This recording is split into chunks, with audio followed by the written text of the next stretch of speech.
Good morning, SECC family, and welcome back to Studio 379. If this is your first time here, just stumbled upon this, welcome. Thanks for joining in. We are reading the Bible from cover to cover, a few chapters each and every day, till we get to the end. So if you're new here, I would ask that you would subscribe, hit the bell notification, do all that stuff so that you'll know when we're going to upload another video. With that said, we are in Job 16. Stick around.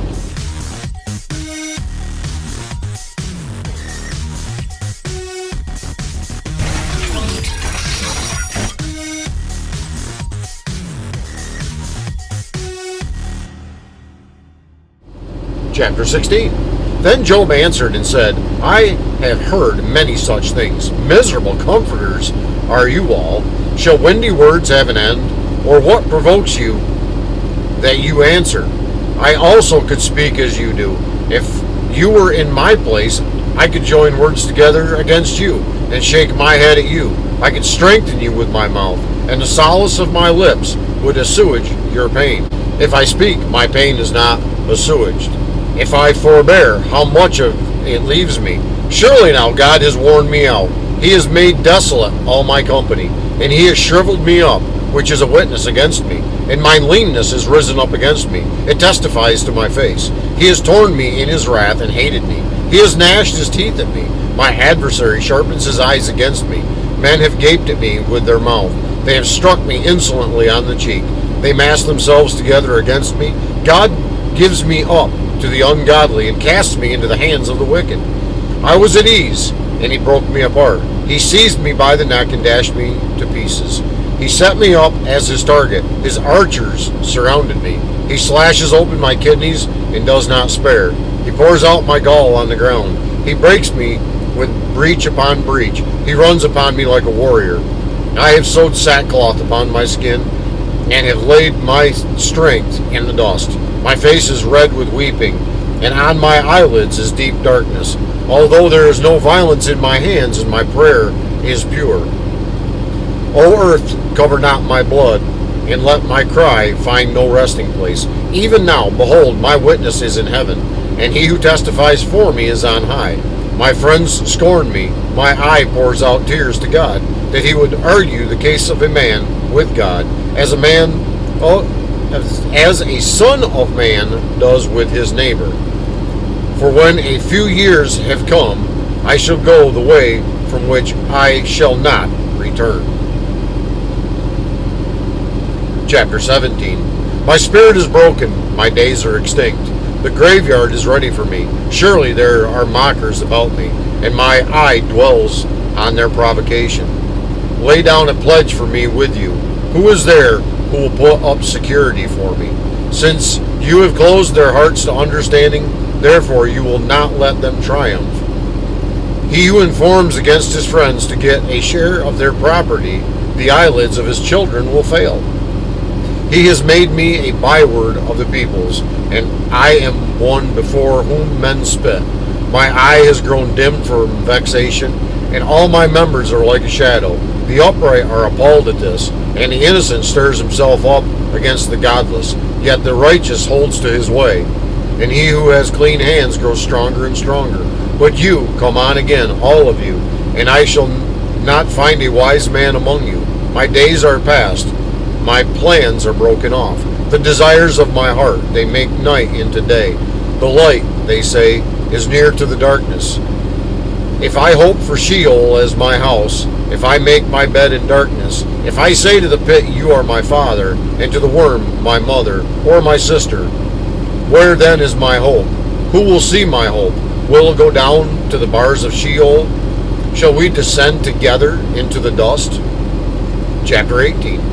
Then Bildad the Shuhite answered and said, How long will you hunt for words? Consider, and then we will speak. Why are you counted as cattle? Why are we stupid in your sight? You who tear yourself in your anger, shall the earth be forsaken for you, or the rock be removed out of its place? Indeed, the light of the wicked is put out, and the flame of his fire does not shine. The light is dark in his tent, and his lamp above him is put out. The strong steps are shortened, and his own schemes throw him down. For he is cast into a net by his own feet, and he walks on its mesh. A trap seizes him by the heel, a snare lays hold of him. A rope is hidden for him in the ground, a trap for him in the path. Terrors frighten him on every side and chase him at his heels. His strength is famished, and calamity is ready for his stumbling. It consumes the parts of his skin. The firstborn of death consumes his limbs. He is torn from the tent in which he trusted, and is brought to the king of terrors. In his tent dwells that which is none of his. Sulfur is scattered over his habitation. His roots dry up beneath, and his branches wither above. His memory perishes from the earth, and he has no name in the street. He is thrust from the light into darkness and driven out of the world. He has no posterity or progeny among his people, and no survivor where he used to live. They of the west are appalled at his day, and horror seizes them of the east. Surely such are the dwellings of the unrighteous. Such is the place of him who knows not God. Chapter 19. Then Job answered and said, How long will you torment me and break me in pieces with words?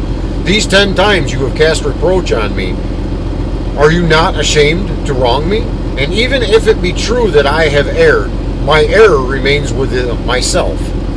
If indeed you magnify yourselves against me and make my disgrace an argument against me, now then that God has put me in the wrong and closed his net about me, behold, I cry out, Violence! But I am not answered. I call for help, but there is no justice. He has walled up my way so that I cannot pass, and he has set darkness upon my paths. He has stripped from me my glory and taken the crown from my head. He breaks me down on every side, and I am gone. And my hope he has pulled up like a tree. He has kindled his wrath against me, and counts me as his adversary. His troops come on together, and they have cast up their siege ramp against me, and encamp around my tent. He has put my brothers far from me, and those who knew me are wholly estranged from me.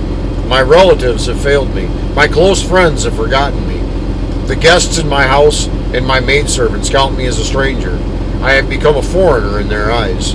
I call to my servant, but he gives me no answer. I must plead with him with my mouth for mercy. My bread is strange to my wife, and I am a stench to the children of my own mother. Even young children despise me. When I rise, they talk against me. All my intimate friends abhor me, and those whom I loved have turned against me. My bones stick to my skin and to my flesh, and I have escaped by the skin of my teeth.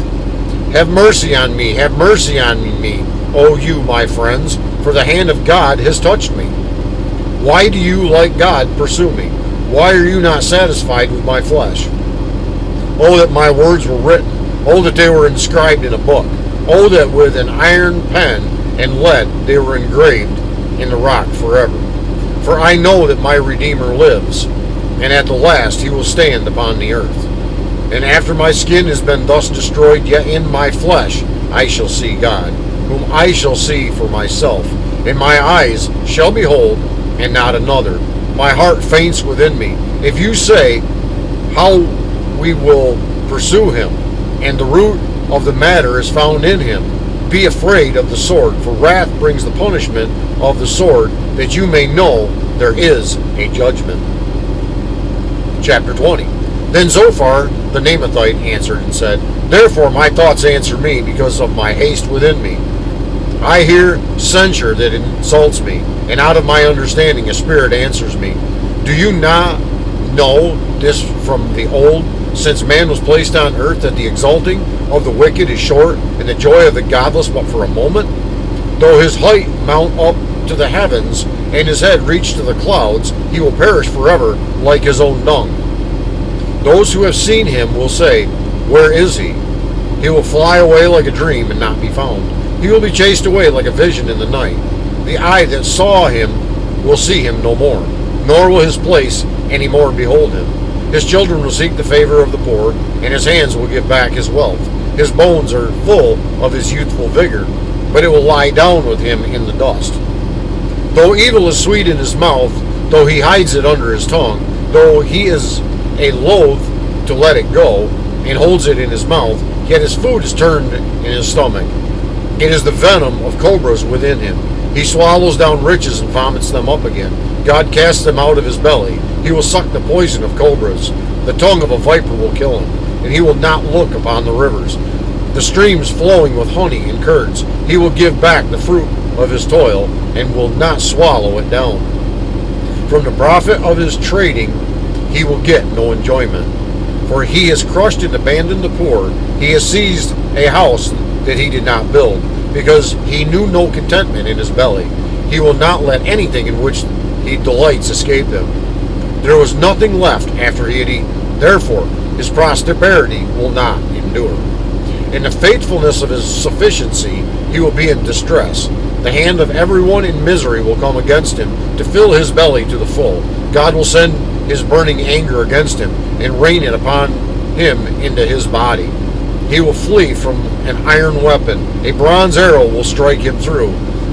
It is drawn forth and comes out of his body. The glittering point comes out of his gallbladder. Terrors come upon him. Utter darkness is laid up for his treasures. A fire not fanned will devour him. What is left in his tent will be consumed. The heavens will reveal his iniquity. The earth will rise up against him. The possessions of his house will be carried away, dragged off in the day of God's wrath. This is the wicked man's portion from God, the heritage decreed for him by God.